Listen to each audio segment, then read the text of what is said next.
Hello everybody and welcome back. Sorry for the missing video last week, everything is a bit chaotic and unpredictable right now. I hope you understand that. Anyways, with today's video we are gonna finish the third out of 8 gyms. You've already met the 2 signature Fakemon lines and now you will meet the gym leader. The third gym leader is 27-year-old Dr. Kai Burnet. Her full name is, and sorry if I butcher the pronunciation, Kaiyu, which is the Japanese term for sea or ocean. Also, according to the internet, Kai also means ocean in Hawaiian, which was super unintentional, but it's fitting since she is originally from the Alola region, which is based on Hawaii. But she only uses her nickname Kai, which is an unisex name even though it is more associated as a male name, but that's unimportant. You may have already recognized her last name, Burnet. That's because she is the daughter of Professor Kukui and Professor Burnet, and the younger sister of Lei.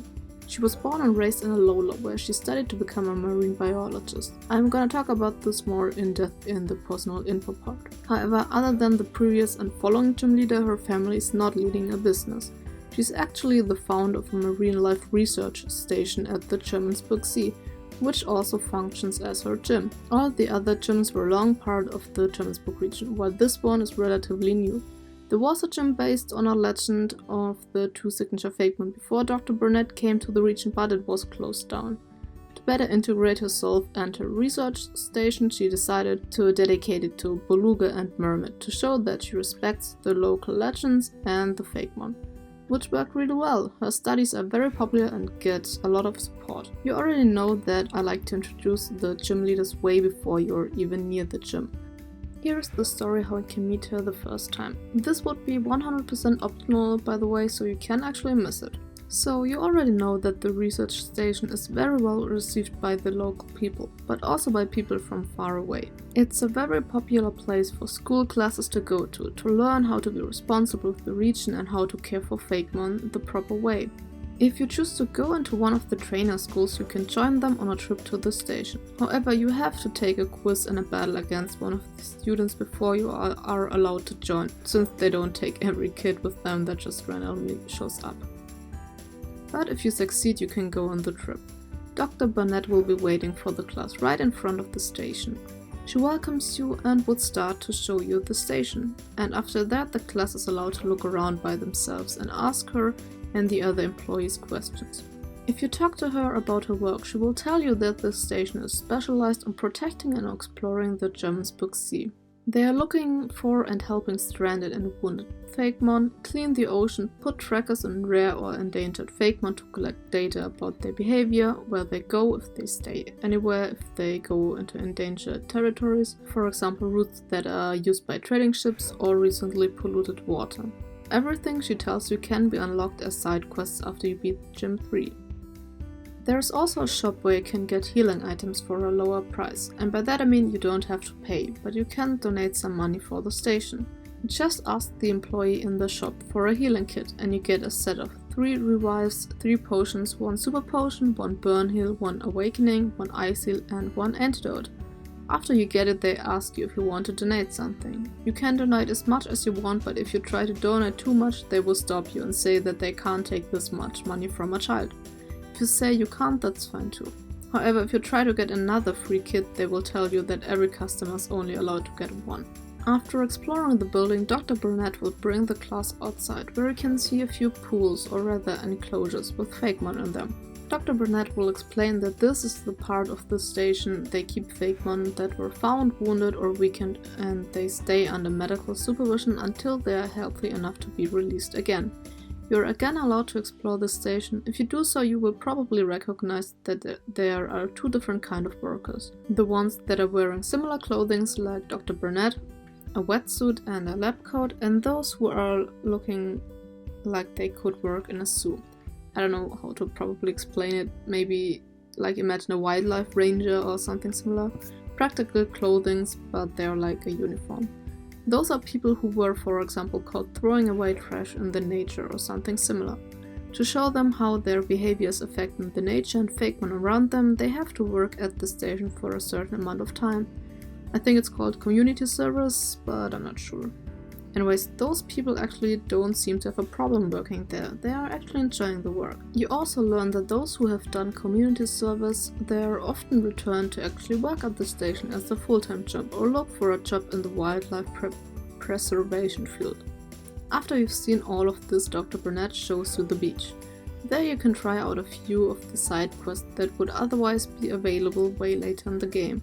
Not all, but a few, like collecting trash that is getting washed up and releasing new Fakemon that are strong enough to go back into the ocean. This will hopefully tease the player enough to later come back again and try more. If you decide to collect trash, Dr. Burnet will also show you how the station is recycling the trash into useful items. And yeah. That's the first meeting and it's optional. If you talk to the students of the trainer school, they will talk about the trip and that they're excited about it, so the trainer would know that there is a trip which they can join. But only if you talk to people. If you're like me and never talk to NPCs, you will miss it.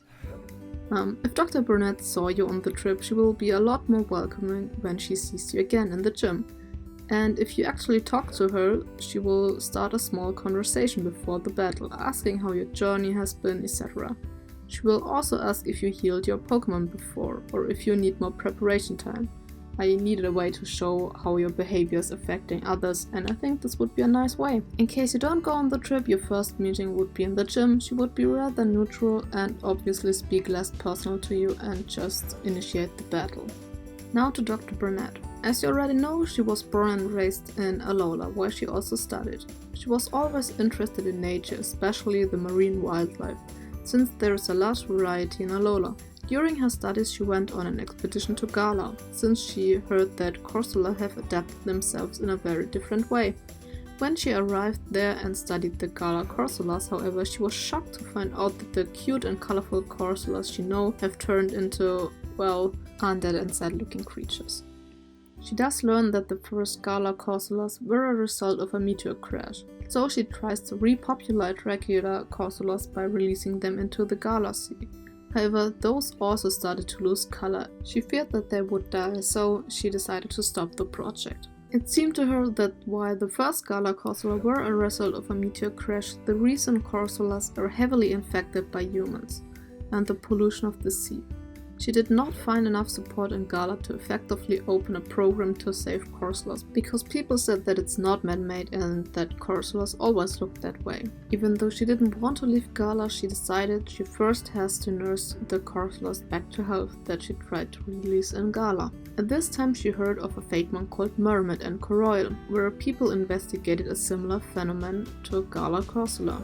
Hoping that she could help those Fakemon from suffering a similar fate, she moved to the Jermanzburg region and opened her marine wildlife station. Her main goal is to save the Jermanzburg ocean and its Fakemon that live in there, who I have not released yet. They are one of the most popular fashion designers of the region. In fact, they also made the wetsuits you've already seen. Since meeting Dr. Burnet, they drastically changed their label into an eco-friendly one, and for example use recycled materials like the ones you've collected at the beach. Dr. Burnet is passionate about her research and uses every free second she has to read or write articles. She obviously dislikes people with no respect for nature, but she does appreciate everyone who is willing to learn from their mistakes. That's why she never gets angry at anyone who worked there due to community service, cause she wants them to realize their mistakes so they don't happen again in the future. In general, she's pretty friendly and patient. If she has to explain 3 times why you should not throw away trash into the ocean, she will explain it 3 times if it means that the other person is never going to do it ever again. You will rarely see her angry, only if, for example, people try to actively sabotage her work. She's often working together with other nature preservation organizations like the #ProtectTurtle Club. Her team. 2 of her teammates are pretty obvious: Burnet that will evolve into Coroil and Beluga that will evolve into Murmurga. Those will be used during your first gym fight. After that, her full team is composed of the fixed members Corsola and Wishiwashi.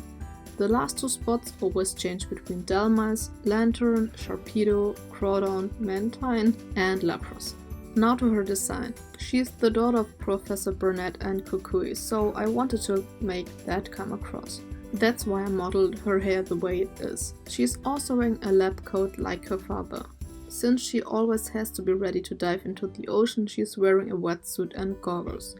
On her coat you can see 2 pins. One is the #ProtectTurtle one, and the other one is specifically manufactured for the station. The first pose was my attempt to create a character, however the pose looked off, so I asked a friend if she can help me out. And she did give some critique, so I redrew the pose. Definitely looks way better now. I didn't want to bother her again and didn't ask to look over the design a second time, so there may be a few errors, but I'm happy how the character turned out. I think the design should be done by now. Here's the official artwork of Dr. Kai Burnet. But please stay for another minute, cause we're gonna design the badge too.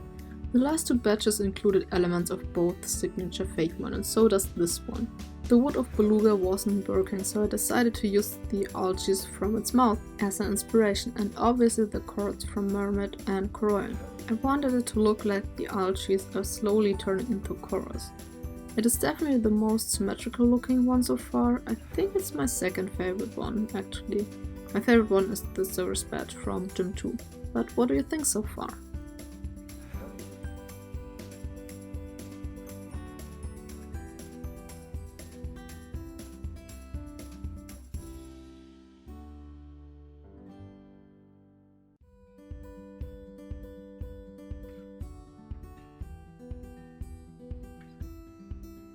And here it is, the Koa badge. Koa is the Hawaiian translation of coral. Dr. Burnet gave the badge a new name since its old name was not documented anywhere. And that's it for Gym 3. I hope you liked it. I'm already starting to pre-record videos as of right now because I will be in Romania from mid-March to mid-April, no, beginning April if everything goes right. I don't know if I can manage to get enough videos for the whole time, but I'll try. Next week you will see another regional variant I'm excited to show you. Please leave a like, share and subscribe if you haven't, and leave a comment to tell me what you have in mind. See you in the comments!